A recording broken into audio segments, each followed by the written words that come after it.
Elevation in boiling point में कल हम पढ़ाए थे कि बॉइलिंग पॉइंट किसे कहते हैं, बताया गया था ना?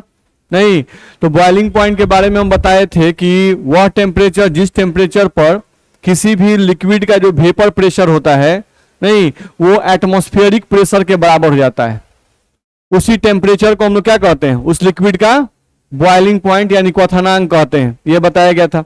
ठीक है, इसके अलावा हम लोग बताए थे आपको कि एलिवेशन इन बॉइलिंग पॉइंट क्या है, क्वथनांक का उन्नयन क्या है। नहीं, तो क्वथनांक के उन्नयन का मतलब हम लोग समझाए थे कि किसी भी शुद्ध द्रव्य में, बताए थे ना, क्वथनांक का उन्नयन किसी भी शुद्ध द्रव्य में जब अवाष्पशील ठोस डालते हैं तो अवाष्पशील ठोस डालने पर शुद्ध विलायक का क्वथनांक पहले के सापेक्ष में बढ़ जाता है।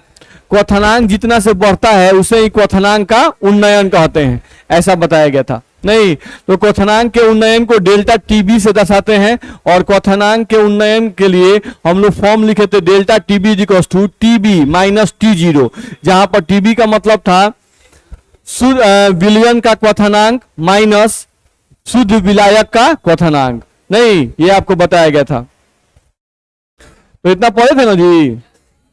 चलिए,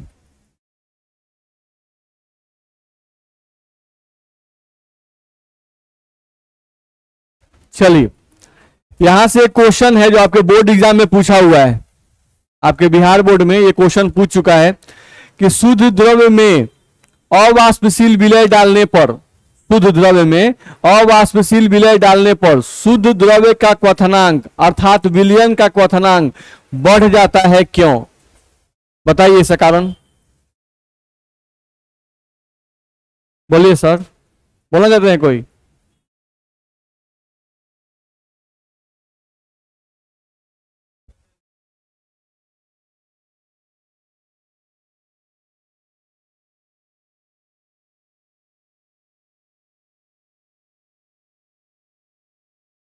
तो टेम्परेचर बदलता है तो क्वथनांक हाई क्यों हो जाता है? यहां पे बॉइलिंग पॉइंट के बारे में बोलना है कि आपको प्योर पानी दिया गया, तो प्योर पानी का बॉइलिंग पॉइंट 100 है और पानी में चीनी डाल दिए तो उसका बॉइलिंग पॉइंट मान लो 102 डिग्री हो गया, तो बॉइलिंग पॉइंट क्यों बढ़ जाता है इसको आपको लिखना है, तो कैसे लिखिएगा?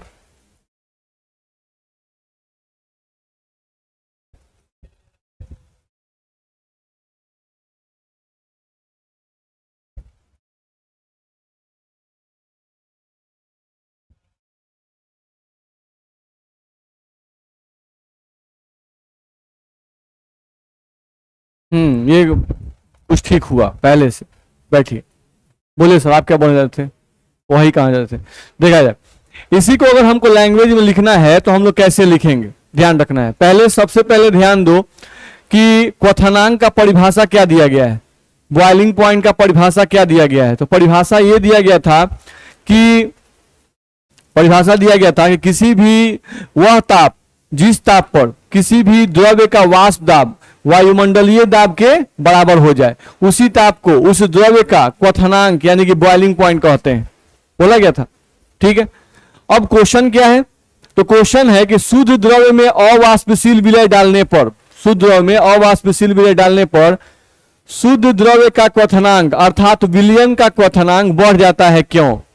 ठीक है, तो हमको क्या बोलना है कि किसी भी शुद्ध द्रव्य में जब हम अवाष्पशील विलय डालते हैं, किसी भी शुद्ध द्रव्य में जब हम अवाष्पशील विलय डालते हैं तो शुद्ध द्रव्य का वाष्प दाब पहले के सापेक्ष में घट जाता है, शुद्ध द्रव्य का वाष्प दाब पहले के सापेक्ष में घट जाता है। अब विलयन के वाष्प दाब को वायुमंडलीय दाब के बराबर करने के लिए उसे ज्यादा देर तक हीट करना पड़ता है, ज्यादा देर तक गर्म करना पड़ता है, इसलिए विलयन का क्वथनांक शुद्ध विलायक के सापेक्ष में ज्यादा हो जाता है। मेरा बात समझ में आया? फिर से हम बोल रहे हैं, क्या बोल रहे हैं हम लोग बोल रहे हैं यहां पर कि किसी भी शुद्ध द्रव्य में जब अवाष्पशील विलय डालते हैं तो शुद्ध द्रव्य का वाष्प दाब पहले के सापेक्ष में अर्थात विलयन का वाष्प दाब घट जाता है। तो विलयन का वाष्प दाब सोचो, यह है शुद्ध द्रव्य, यह हाथ शुद्ध द्रव्य नहीं, और जैसा ही दोनों बर्तन है, दोनों में शुद्ध द्रव्य, जैसे ही इस बर्तन में अवाष्पशील विलय डाला है, इसका वाष्प दाब घट गया। नहीं, ये है शुद्ध द्रव्य, ये है विलयन, तो वाष्प दाब घट गया। नहीं, अब इसके वाष्प दाब को वायुमंडलीय दाब के बराबर करना है। अब मान लो कि वायुमंडलीय दाब यहां पर है, तो वायुमंडलीय दाब अगर यहां पर है तो ये बताओ शुद्ध द्रव पहले पहुंचेगा कि विलयन पहले पहुंचेगा? शुद्ध द्रव पहले पहुंचेगा, यानी कि इसको कम ताप देंगे तब एक वायुमंडलीय दाब के बराबर इसका वाष्प दाब हो जाएगा, लेकिन इसको ज्यादा देर तक ताप देंगे तो वायुमंडलीय दाब के बराबर होगा। होगा कि नहीं होगा? नहीं, तो ज्यादा देर तक गर्म करेंगे यानी ज्यादा हीट सप्लाई करेंगे, ज्यादा ऊर्जा ग्रहण करेगा, तो ज्यादा ऊर्जा ग्रहण करेगा तो उसका बॉइलिंग पॉइंट भी क्या होगा? ज्यादा होगा। बोलो, समझ में आया? तो इस क्वेश्चन का हम आंसर लिख सकते हैं। अगर इस क्वेश्चन का आंसर हम लोग को लिखना हुआ तो क्या हम लोग लिखेंगे? किसी भी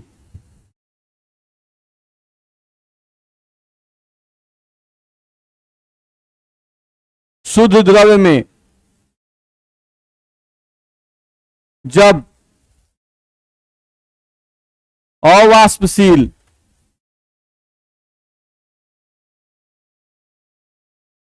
अवाष्पशील ठोस डालते हैं तो विलयन का वाष्प दाब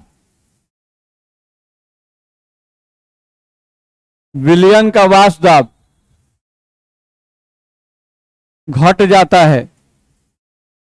विलयन का वाष्प दाब घट जाता है। अब विलयन के वाष्प दाब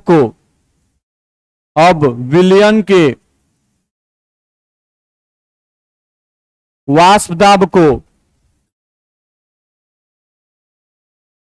वायुमंडलीय दाब के बराबर करने के लिए वायुमंडलीय दाब के बराबर करने के लिए वायुमंडलीय दाब के बराबर करने के लिए उसे ज्यादा ताप प्रदान करना पड़ता है, जिसके कारण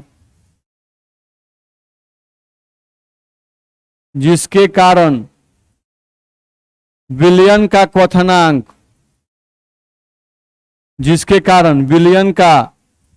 क्वथनांक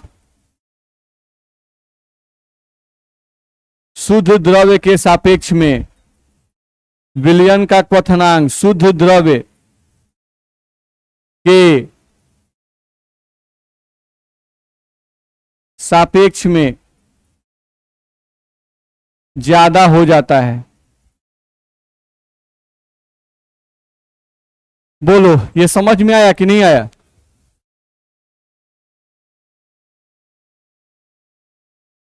किसी भी शुद्ध द्रव में जब अवाष्पशील विलय डालते हैं तो विलयन का वाष्प दाब घट जाता है। इसको आप ऐसे लिखते हैं, तो शुद्ध द्रव्य का वाष्प दाब पहले के सापेक्ष में घट जाता है।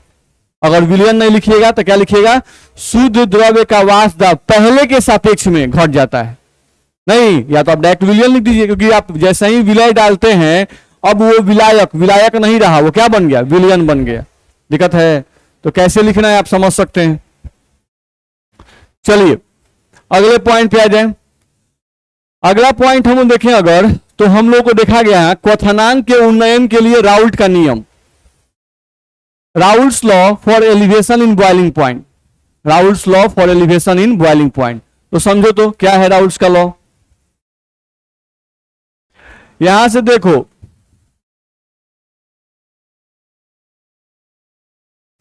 यहां से मान लो हम एक बर्तन लिए, दूसरा बर्तन लिए और तीसरा बर्तन लिए। 3 बर्तन यहां पर लिए हुए हैं। इस बर्तन में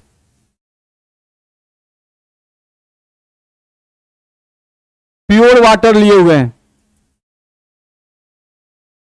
इस बर्तन में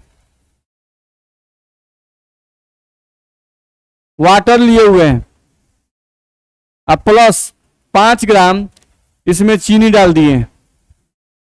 चलो यहां पर भी आपका पानी है, लेकिन इसमें पानी के साथ 10 ग्राम चीनी डाल दिए हैं। क्या डाल दिए हैं? 10 ग्राम चीनी डाल दिए हैं। ठीक है, चलो प्योर पानी का बॉइलिंग पॉइंट, इसका बॉइलिंग पॉइंट बताओ। 100 डिग्री सेल्सियस होता है कि नहीं होता है? होता है। वाटर प्लस 5 ग्राम शुगर, तो हम मान लेते हैं कि इसका बॉइलिंग पॉइंट 2 डिग्री सेल्सियस से बढ़ गया, तो अब बॉइलिंग पॉइंट कितना? 102 डिग्री सेल्सियस। यानी मान लिए कि 5 ग्राम चीनी डाले, तो हमको तो पता है कि चीनी डालने पर क्या होता है? वाष्प दाब घटता है। अब जब वाष्प दाब घटेगा तो विलयन के वाष्प दाब को वायुमंडलीय दाब के बराबर करने के लिए ज्यादा ताप सप्लाई करना पड़ता है, तो इसका बॉइलिंग पॉइंट बढ़ेगा घटेगा? बढ़ जाएगा। अब इसमें 5 ग्राम चीनी था तो 102 डिग्री, और इसमें चीनी 10 ग्राम है, तो इसका बॉइलिंग पॉइंट और बढ़ेगा घट जाएगा? और बढ़ जाएगा। तो अब इसका बॉइलिंग पॉइंट बताओ। मान लीजिए 104 डिग्री सेल्सियस। बोलता में दिक्कत है? तो यहां से कॉन्सेप्ट क्या बन रहा है? यहां से कॉन्सेप्ट ये बन रहा है कि जैसे जैसे अवाष्पशील विलय की मात्रा बढ़ती जाएगी, वैसे वैसे विलयन का क्वथनांक बढ़ता जाएगा। ऐसा बोल सकते हैं कि नहीं? नहीं, तो हम देखो तो वही लिख रहे हैं यहां पर। राहुल साहब यही बात बोलते हैं। राहुल साहब बोल रहे हैं क्या कि जैसे जैसे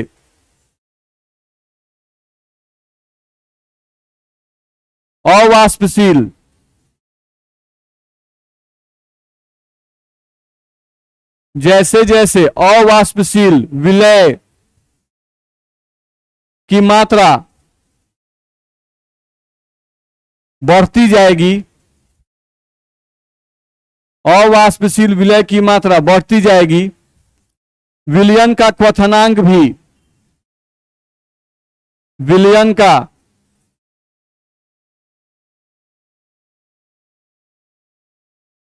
क्वथनांक भी क्या होगा? विलयन का क्वथनांक भी बढ़ता जाएगा। ध्यान रखना है। नहीं तो जैसे जैसे अवाष्पशील विलय की मात्रा, नहीं अवाष्पशील विलय की मात्रा बढ़ती जाएगी, विलयन का क्वथनांक भी बढ़ता जाएगा। यह बात कहा गया। दूसरा बात समझो, यहां देखो तो हमको क्वथनांक का उन्नयन निकालना है। नहीं तो क्वथनांक का उन्नयन का मतलब होता है डेल्टा टीबी। नहीं तो हमको पहले निकालना है डेल्टा टीबी 1। ये आपका सॉल्यूशन नंबर 1 है, और ये आपका जो है सॉल्यूशन नंबर 2 है। अब डेल्टा टीबी 1 निकालना है, तो डेल्टा टीबी का फॉर्मूला हम बता चुके हैं, T0 माइनस टीबी। तो पहला विलयन टीबी माइनस T0। चलिए भाई याद तो है आप लोग को, TB1 माइनस T0। नहीं तो TB1 पहले विलयन का क्वथनांक कितना? 102 माइनस T0 का मान कितना? 100 बराबर कितना आ जाएगा? 2 डिग्री सेल्सियस। यही फॉर्मूला होता है।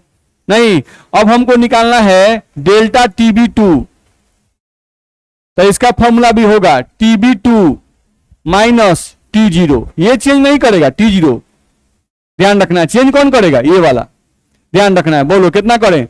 104 माइनस 100 बराबर कितना? 4 डिग्री सेल्सियस। तो देखो तो डेल्टा TB1 और डेल्टा TB2 में किसका मान ज्यादा आया है? डेल्टा TB2 का मान ज्यादा आया है। तो यहां से हम ये बात कहें, देखो तो जैसे जैसे अवाष्पशील विलय की मात्रा बढ़ती जाएगी, विलयन का क्वथनांक भी बढ़ता जाएगा, तथा साथ में क्वथनांक का उन्नयन का मान भी, क्वथनांक के उन्नयन यानी एलिवेशन ऑफ बॉइलिंग पॉइंट, क्वथनांक के उन्नयन यानी क्या चीज? डेल्टा टीबी का मान भी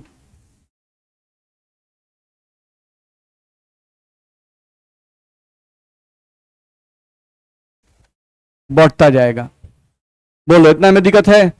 नहीं तो राहुल साहब यही बात बोल रहे हैं, जो हम लोग समझ रहे हैं वैसी बात को राहुल साहब कह रहे हैं। राहुल साहब कह रहे हैं कि जैसे जैसे अवाष्पशील विलय की मात्रा बढ़ती जाएगी, विलयन का क्वथनांक भी बढ़ता जाएगा, तथा साथ में क्वथनांक के उन्नयन का मान भी बढ़ता जाएगा। नहीं अब इसी का मैथमेटिकल इक्वेशन वो दिए, देखो तो इसी का मैथमेटिकल इक्वेशन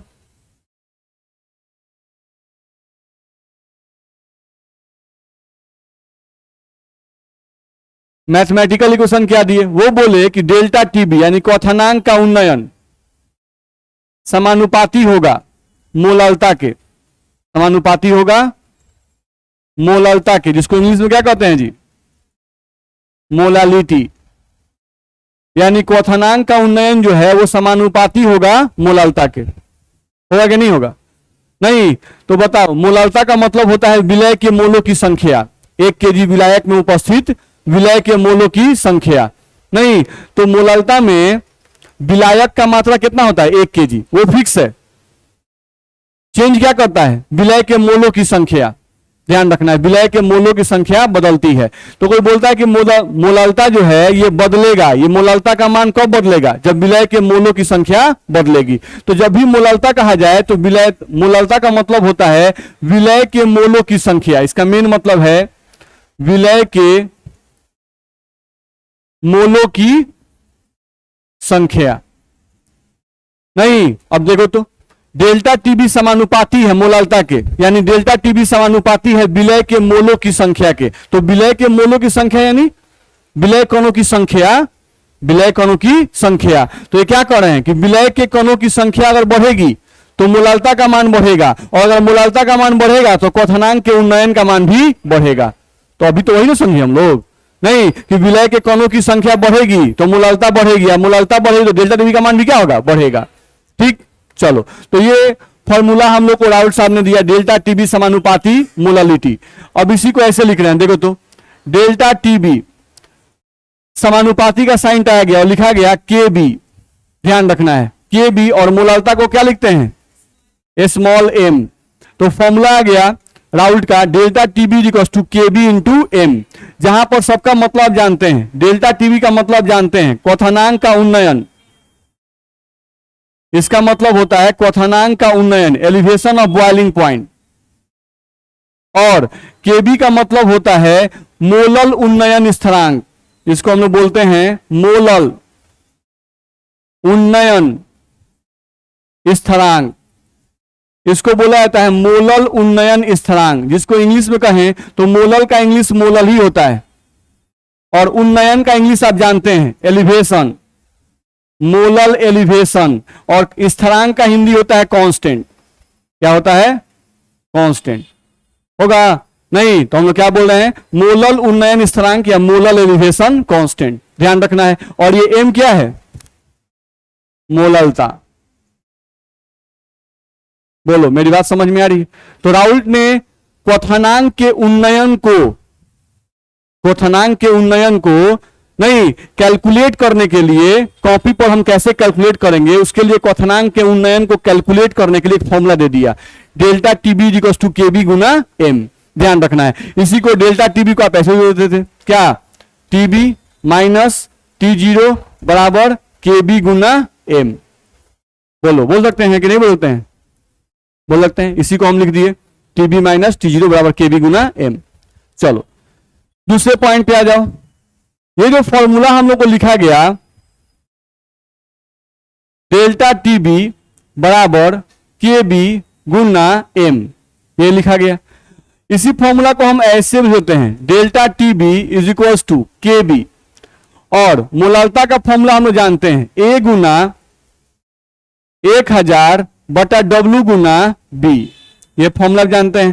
तो डेल्टा टीबी का ये फॉर्मूला भी यूज में आएगा बार बार, ध्यान रखना है। अब इसमें भी सबका मतलब जानते हैं, डेल्टा टीबी क्वथनांक का उन्नयन, के बी मोलल उन्नयन स्थिरांक, और ए, यहां पर ए क्या है, विलय का दिया हुआ भार। पहले हम लोग पढ़ चुके हैं ये सब, विलय का दिया हुआ भार ये होता है। यहां पर 1000 ये तो नंबर है, डब्ल्यू, डब्ल्यू का मतलब क्या होता है, विलय का अनुभार, ध्यान रखना है। और ये बी क्या है, विलायक का भार, ये आपका है विलायक का भार। अब सबका यूनिट भी ध्यान रखना है, यहां विलय का दिया हुआ भार कौन सी में होना चाहिए, ग्राम में, सब पॉइंट ध्यान रखना है। विलय का अनुभार कौन सी में, ग्राम में, मोलर द्रव्यमान यहां मिलता है। विलायक का भार भी कौन सी में चाहिए, ग्राम में। तो ये सब यूनिट भी ध्यान रखना है।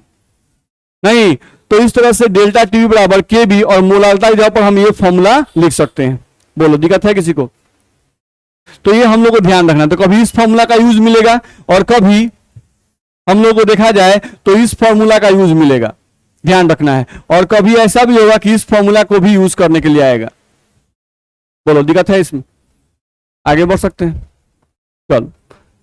तो राउल्ट का नियम हम लोग को समझ में आ गया कि राउल्ट साहब का नियम क्या है। अब इसमें हम लोग को समझना है इस केबी के बारे में। क्या जी समझना है? केबी, मोलल उन्नयन स्थिरांक, मोलल एलिवेशन कांस्टेंट। ये क्या है भाई? नहीं, समानुपाती यानी डायरेक्टली प्रोपोर्शनल का साइन हटाकर यहां पर केबी को लगाया गया। नहीं, तो केबी का परिभाषा भी पूछ चुका है आपके बोर्ड एग्जाम में, केबी का यूनिट भी पूछ चुका है, ऑब्जेक्टिव में आए। नहीं, तो उन दोनों को ध्यान रखो। चलो देखा जाए, देखा जाए। सबसे पहले आता है केबी की परिभाषा। नहीं, आखिर केबी जो है इसका परिभाषा क्या होगा, क्या डेफिनेशन होगा? चलो तो देखो, तो यहां पे फॉर्मूला हम लिखे हैं, राउल्ट का फॉर्मूला, डेल्टा टीबी बराबर केबी गुना एम। इस फॉर्मूला में देखो तो हम यहां लिख रहे हैं कि यदि मोलालता का मान 1 हो जाए, मोलालता का मान क्या हो जाए? मोलालता का मान 1 हो जाए तो बताओ क्या होगा? डेल्टा टीबी बराबर कौन सी क्या आएगा? केबी के। नहीं, ये जो केबी है ये क्या है? मोलल उन्नयन स्थिरांक। और ये डेल्टा टीबी क्या है? क्वथनांक का उन्नयन।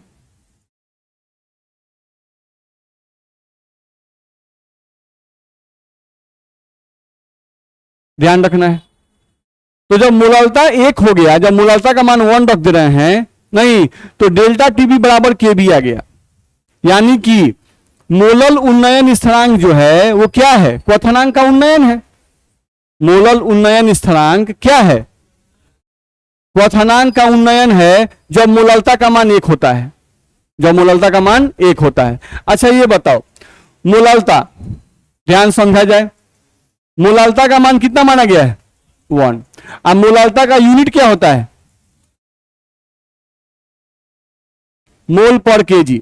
अच्छा, इस मोल पर केजी है, देखो ध्यान से, मोल पर केजी, तो पर केजी मतलब 1 केजी। तो अगर मोलालता का मान कहीं 1 मोल पर केजी लिखा हुआ है तो इसको ऐसे पढ़ें, 1 केजी विलायक में 1 मोल विलय उपस्थित है। 1 केजी विलायक में 1 मोल विलय उपस्थित है। ठीक है, 1 केजी विलायक में 1 मोल विलय उपस्थित है। इसका मतलब यही होता है, हम यहां लिख रहे हैं, इसका मतलब हुआ 1 केजी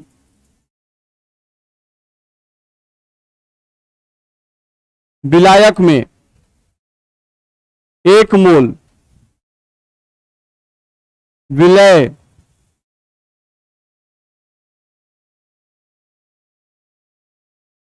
उपस्थित है। ठीक है, अब समझो तो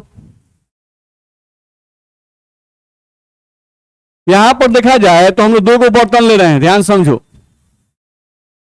2 बर्तन यहां पर लिए हैं। एक बर्तन में प्योर वाटर, एक बर्तन में प्योर वाटर, नहीं, और ये प्योर वाटर कितना किलो है? 1 केजी, 1 केजी लिए हुए हैं। ठीक है, चलो अब सेम 1 केजी पानी भी इस बर्तन में भी लिए हुए हैं। ये जो बर्तन है इसमें भी 1 केजी प्योर वाटर है।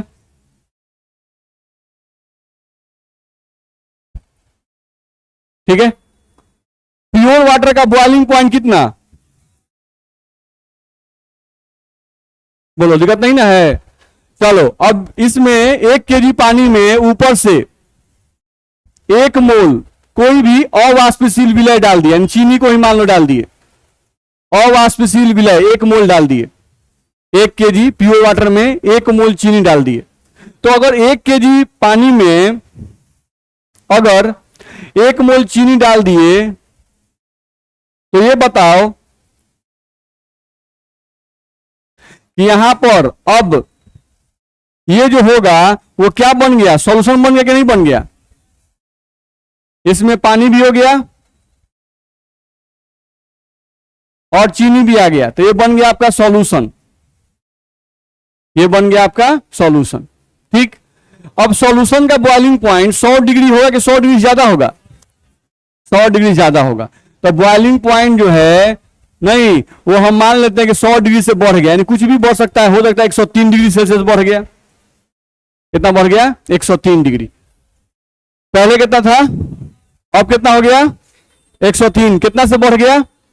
3 डिग्री सेल्सियस से बढ़ गया। कितना से बढ़ गया? 3 डिग्री सेल्सियस से बढ़ गया। तो यहां पर हम डेल्टा टीबी का मान निकाल रहे हैं, डेल्टा टीबी। तो डेल्टा टीबी का फॉर्मूला है टीबी माइनस T0। चलो, टीबी का मान कितना? 103 माइनस कितना? 100 बराबर कितना आ गया? 3 डिग्री सेल्सियस आया। अच्छा, ये जो विलियन यहां पे लिए हुए हो, ये वाला नहीं, इसको थोड़ा ध्यान से देखो।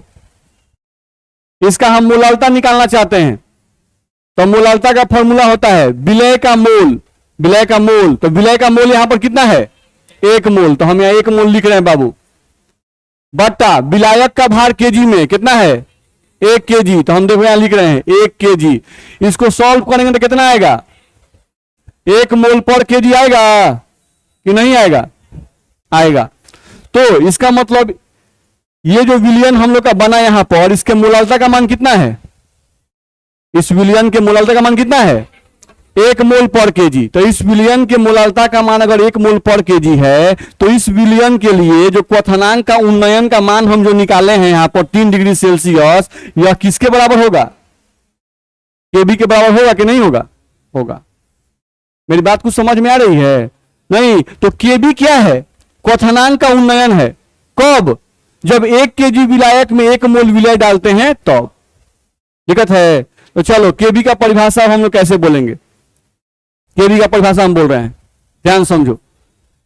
1 केजी विलायक में 1 मोल विलय डालते हैं, 1 केजी विलायक में 1 मोल विलय डालते हैं, तो क्वथनांक जितना से बढ़ता है, क्वथनांक जितना से बढ़ता है, उसे ही केबी कहते हैं।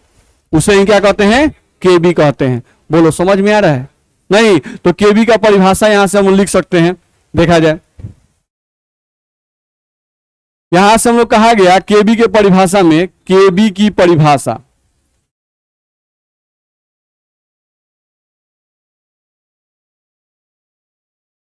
केबी की परिभाषा, परिभाषा क्या है भाई?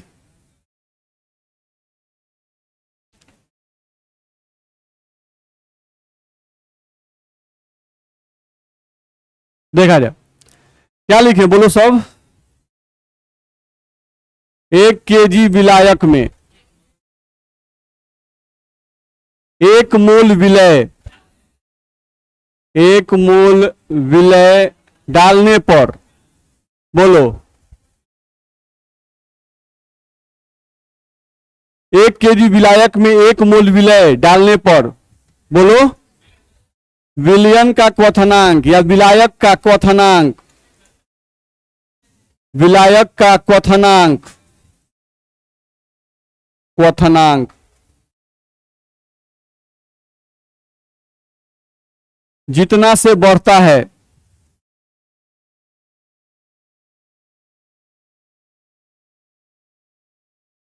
क्वथनांक जितना से बढ़ता है, उसी बढ़े हुए मान को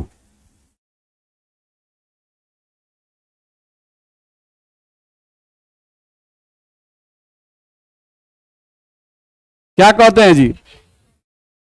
केबी कहते हैं। तो क्वथनांक का बढ़ना यानी क्वथनांक का उन्नयन। नहीं, तो 1 केजी विलायक में जब 1 मोल विलय डालते हैं तो क्वथनांक का उन्नयन होता है। नहीं, तो जो क्वथनांक के उन्नयन का मान आता है उसी तो केबी कहते हैं। बोलो, डेफिनेशन लिखाएगा कि नहीं लिखाएगा? लिखा जाएगा। अगले पॉइंट पे आओ। अब केबी का इकाई पूछता है, ध्यान रखना है, हम लोग केबी के इकाई के बारे में ही पूछता है। तो केबी के इकाई के बारे में थोड़ा समझने की कोशिश किया जाए। यूनिट ऑफ केबी यानी केबी का क्या इकाई होता है? तो फॉर्मूला तो हम जानते हैं राउल्ट का, डेल्टा टीबी बराबर केबी गुना एम, ये फॉर्मूला होता है। अब यहां से अगर हमको केबी निकालना है तो केबी बराबर क्या होगा? डेल्टा टीबी बट्टा क्या आएगा m। ये जो है डेल्टा टीबी एक्चुअली ये क्या है ताप, और ये m क्या है मोलालता।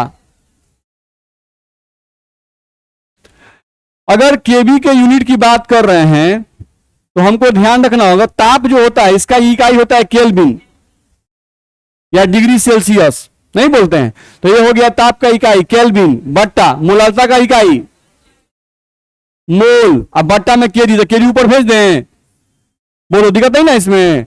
मोल बट्टा केजी, तो केजी कहां चला गया ऊपर। तो केबी का इकाई देखो तो यहां से निकला कि नहीं निकला। केबी का इकाई बराबर केल्विन को के से दिखाते हैं केल्विन केजी, और मोल को ऊपर भेज दो तो पर मोल। ऐसा लिख सकते हैं कि नहीं बोलते हैं नहीं। तो ये यूनिट आपका पूछ चुका है, ऑब्जेक्टिव में पूछता है, तो इसको ध्यान रखिएगा। कभी भी केबी का इकाई पूछे तो केबी का इकाई बताएंगे केल्विन केजी पर मोल, बता दीजिएगा। दिक्कत है, चलिए आगे बढ़ सकते हैं। चलिए यहां से हम लोग को देखा जाए तो कुछ पॉइंट याद रखना जरूरी है। देखो तो अलग अलग विलायकों के लिए केबी का मान क्या होगा, अलग अलग होता है। सही बात है भाई, अलग अलग विलायक होंगे तो उनके लिए केबी का मान क्या होगा, अलग अलग होगा, ध्यान रखना है। तो हम लोगों को कम से कम पानी के केबी का मान याद रखना होगा, क्योंकि क्वेश्चन बनाते समय कभी कभी पानी केबी का मान नहीं दिया रहता है और आपको यूज पड़ जाएगा। तो बेंजीन वाला तो नहीं बोल रहे हैं, लेकिन कम से कम ये जो है इसको जरूर याद रखिएगा। केबी फॉर वाटर, पानी के लिए केबी का मान कितना होता है ये याद रखिएगा, 0.512 केल्विन केजी पर मोल, 0.512 केल्विन केजी पर मोल। ऐसे मैक्सिमम क्वेश्चन में दे देता है, लेकिन कभी कभार नहीं भी देता है पानी वाला, क्योंकि पानी वाला कॉमन है। नहीं, इसे पानी का घा तो नहीं देता है, 1 ग्राम पर सीसी याद रखना पड़ता है। वैसे ही इसका मान भी कभी दे भी देता है, कभी नहीं देता है। बाकी सबके केबी का मान क्वेश्चन में दिया रहता है, तो इसका मान कम से कम याद रखिएगा। ठीक, चलो KB can be calculated by the formula. KB का जो मान है वो एक और एनसीईआरटी में फॉर्मूला दिया हुआ है, उसके आधार पर भी कैलकुलेट किया जाता है। फॉर्मूला क्या है, केबी बराबर R T zero square 1000 Lv. नहीं, इस फॉर्मूला पर भी आधारित क्वेश्चन आपको दिया हुआ है एनसीईआरटी में, और ये फॉर्मूला भी दिया हुआ है। तो केबी का ये एक्सपेरिमेंटल फॉर्मूला है। एक्सपेरिमेंटल फॉर्मूला क्यों बोल रहे हैं, केबी क्या है, एक कांस्टेंट है। समानुपाती का साइन हटा के आप केबी लगाए थे, याद है ना। तो केबी क्या है, एक कांस्टेंट है, एक स्थिरांक है। नहीं, तो इस स्थिरांक का मान कैसे निकलता है, प्रयोग द्वारा। मेरी बात समझ आ रही है। नहीं, तो उस एक्सपेरिमेंटल फॉर्मूला को यहां पर लिखा गया है, जिसको आपको ध्यान रखना है। तो फॉर्मूला क्या है, आर टी जीरो स्क्वायर बटा 1000 एलवी, जहां सबका मतलब लिखा हुआ है। देखो आर का मतलब गैस स्थिरांक, आर का वैल्यू लिखा हुआ है। अगर कैलोरी में पूछेगा तो आर का वैल्यू होता है 2 कैलोरी पर मोल पर केल्विन। अगर आर का वैल्यू जूल में पूछेगा तो 8.314 जूल पर मोल पर केल्विन। और अगर आर का वैल्यू लीटर एटमॉस्फेयर में पूछेगा तो वैल्यू इसका होता है, इसका लीटर एटमॉस्फेयर में एक और वैल्यू होता है जो हम यहां लिख रहे हैं।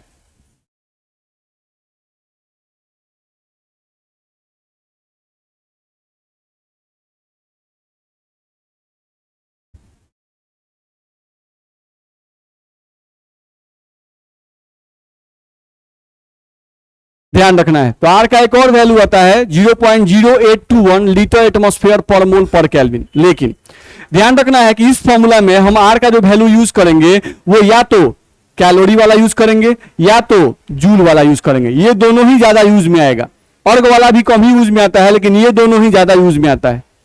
याद रहेगा।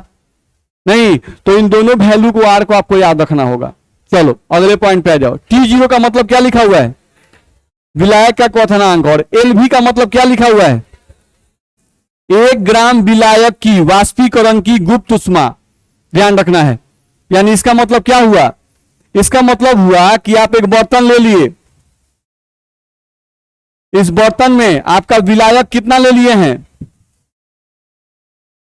1 ग्राम। अब इस 1 ग्राम विलायक को कौन सी बदलना है, वाष्प में। तो वाष्प में बदलने के लिए आप क्या दिए होंगे, हीट दिए होंगे। तो कितना हीट दिए हैं, कितना ऊर्जा दिए हैं, 1 ग्राम विलायक को वाष्प में बदलने के लिए जितना आप हीट सप्लाई किए हैं, जितना ऊर्जा आप दिए हैं, उसी ऊर्जा को हम लोग क्या कहते हैं, Lv, latent heat of vaporisation. क्या कहते हैं, लेटेंट हीट ऑफ वेपोराइजेशन। मेरी बात समझ में आ रही है? दिक्कत है इसमें? अच्छा ये समझते हैं, कोई बोल दिया ताप और कोई बोल दिया उष्मा, इन दोनों में अंतर है कि सेम चीज है? बोलिए। हम बोले ताप, पानी को वाष्प में बदलना है तो 100 डिग्री सेल्सियस ताप सप्लाई करते हैं। नहीं तो हम कहें कि उसका 100 उष्मा भी सप्लाई करते हैं। ये बात सही है गलत है? गलत है, ये पूरा का पूरा गलत है। मेरी बात समझ आई ना? नहीं, उष्मा क्या है? उष्मा हीट यानी क्या है, वो ऊर्जा। उष्मा मतलब ऊर्जा का एक रूप है। और ताप क्या है? उस ऊर्जा को मापने वाला इकाई है। ताप क्या है? इकाई।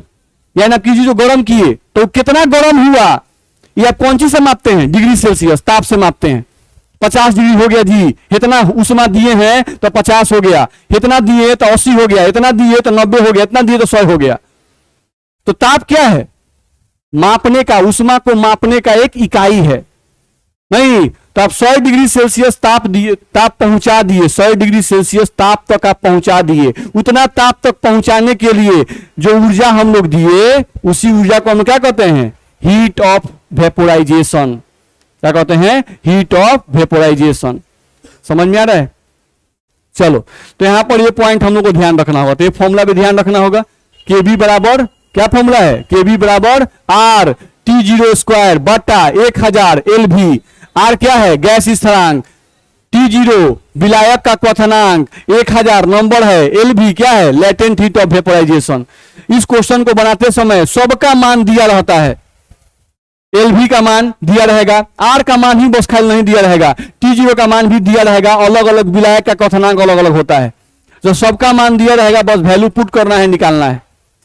बनेगा कि नहीं बनेगा? बन जाएगा। तो इस टाइप का क्वेश्चन भी आपको आता है। चलिए अगले पॉइंट पे आ जाइए, देखा जाए अगला क्या कह रहा है। अगला हम लोग कह रहा है कि आप कैसे कह सकते हैं कि डेल्टा टीबी एक अनुसंख्यक गुणधर्म है। आप कैसे कह सकते हैं कि डेल्टा टीबी, डेल्टा टीबी का मतलब क्या हुआ? क्वथनांक का उन्नयन। क्वथनांक का उन्नयन एक अनुसंख्यक गुणधर्म है।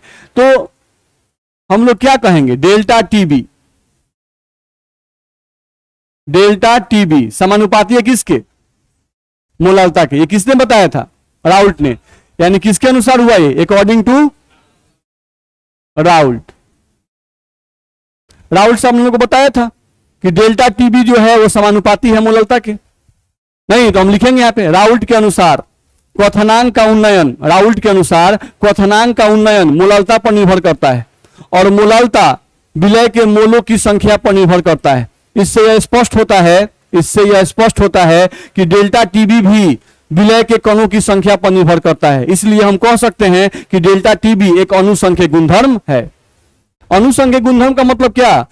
वैसा गुण जो विलय के कणों की संख्या पर निर्भर करता हो, उसी को अनुसंख्यक गुणधर्म कहते हैं। तो क्या डेल्टा टीबी एक अनुसंख्यक गुणधर्म है कि नहीं है? है। तो कोई पूछता है कि आप कैसे कह सकते हो, तब बोलो राउल्ट के अनुसार डेल्टा टीबी समानुपाती है मोलालता के।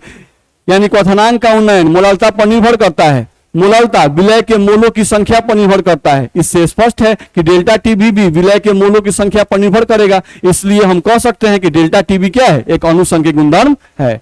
लिखाएगा कि नहीं लिखाएगा? तो इसका आंसर आपको अपने से लिखना है। मंडे को आप लोग आएंगे तो मंडे को अपना कॉपी लेके आइएगा, फेयर वाला। जा रहा है ना? ये जो पीडीएफ फट फट फट फट जा रहा है, वो पीडीएफ नोट हो रहा है कि नहीं हो रहा है, चेक होना चाहिए ना। नहीं तो मंडे को आप अपना फेयर कॉपी सब लेके आइएगा। हम देखेंगे कि आप सब कॉपी बने से फेयर किए हैं कि नहीं, ध्यान रखना है। चलिए ध्यान दिया जाए। चलिए, और कल तो आप लोगों को याद है ना, कल आना है ना? जिसको भी टाइम होगा वो लोग आएंगे। चलिए यहां पर ध्यान दें, क्वथनांक के उन्नयन को एक बहुत ही सेंसिटिव थर्मोमीटर से मापा जाता है, जिसे बेकमैन थर्मोमीटर कहते हैं।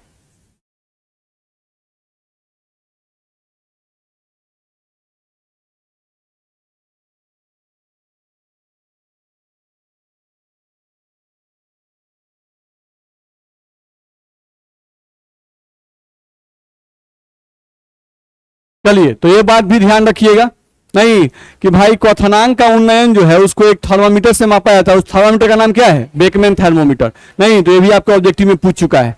हम पहले ही बोले कोलिगेटिव प्रॉपर्टी सबसे इंपॉर्टेंट टॉपिक होता है बिहार बोर्ड के लिए, इससे ही सबसे ज्यादा क्वेश्चन आता है, इसका हर एक पॉइंट इंपॉर्टेंट है, ध्यान रखना है। चलिए, 100 डिग्री सेल्सियस पर जल का वाष्प दाब किसके बराबर होता है? वायुमंडलीय दाब के बराबर, यानी कि 1 atm के बराबर। यह भी ऑब्जेक्टिव में पूछ चुका है, ध्यान रखना है। 100 डिग्री सेल्सियस पर जल का वाष्प दाब होता है, आचार्य को मान दे देगा, नहीं तो ध्यान रखिएगा 1 atm। अब कभी कभी 1 atm नहीं देगा, कभी कभी 1 atm नहीं देगा, 760 mm दे देगा, 760 टॉर दे देगा, 1.013 बार दे देगा, या 1.01 10 का पावर 5 पास्कल हो जाएगा। नहीं, तो ये सब चीज एक है कि अलग अलग? एक है। 1 atm बराबर 760 mm होता है, 1 atm बराबर 760 टॉर होता है, 1 atm बराबर 1.013 बार होता है, 1 atm बराबर 1.01 10 का पावर 5 पास्कल होता है। बस मेरा है। तो ये पूछता है वायुमंडलीय दाब, कोई बोल दिया आपसे कि देखो बाबू वायुमंडलीय दाब 1.01 गुना 10 का पावर 5 पास्कल है, सही है गलत है? सही है, क्योंकि इतना ही पास्कल बराबर 1 atm होता है। ठीक है, तो ये सब पॉइंट भी आपको ध्यान रखना पड़ेगा। चलिए, अब यहां से कुछ क्वेश्चंस हैं, इन क्वेश्चंस को आपको बनाना है। नहीं तो पहले आप अपने से सब क्वेश्चन को ट्राई करेंगे, ट्राई करेंगे? नहीं, क्या कह रहे हैं, हम ट्राई करेंगे? नहीं, आप भी गजब गजब बात बोलते हैं। होगा कि नहीं होगा? हो जाएगा, आसान क्वेश्चन रहता है। देखिए, एक क्वेश्चन जैसे हम हिंट करते हैं, क्या है? शुद्ध CCl4 का क्वथनांक, शुद्ध CCl4, तो जैसे ही शुद्ध कहे T0, नहीं यानी कि T0 का मान दे दिया, शुद्ध CCl4 का क्वथनांक कितना है? लिख दिए। तो CCl4 में नैप्थलीन के मोलल विलयन का क्वथनांक, ध्यान से पढ़ो, मोलल विलयन का क्वथनांक, मोलल विलयन का क्वथनांक, यानी क्या निकालना है? निकालना है विलयन का क्वथनांक, निकालना है, निकालना है ना। चलो आगे बढ़ते हैं। CCl4 के लिए Kb का मान दे दिया है का आदमी, कितना दिया है?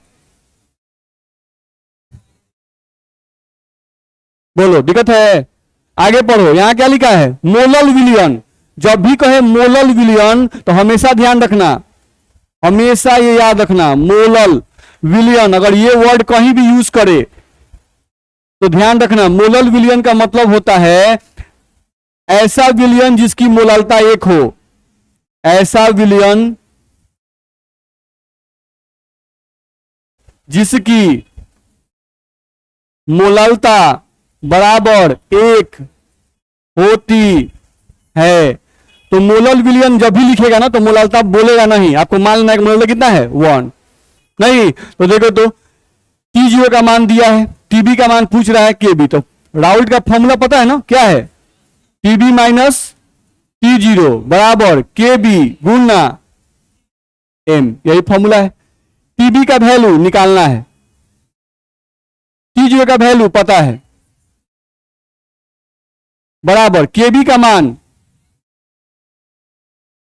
मोललता का मान। बताओ 100 करके TB का मान निकलेगा कि नहीं निकलेगा?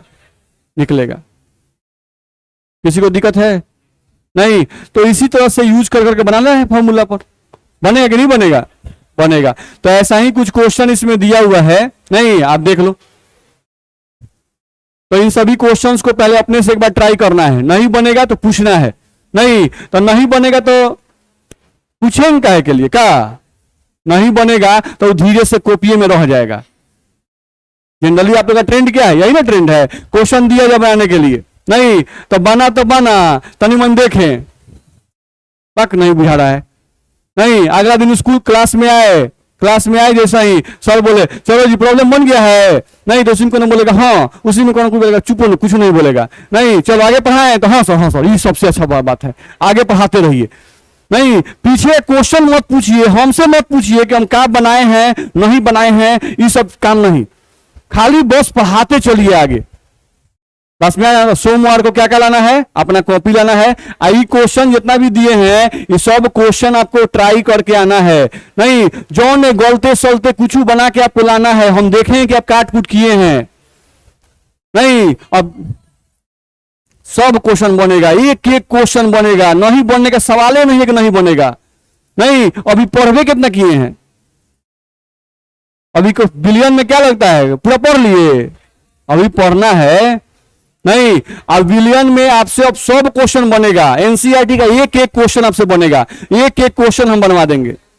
नहीं, आज जब बनवाएंगे तो आपको अफसोस होगा कि अरे ये तो बड़ी आसान क्वेश्चन था, नहीं हमसे काहे नहीं बना।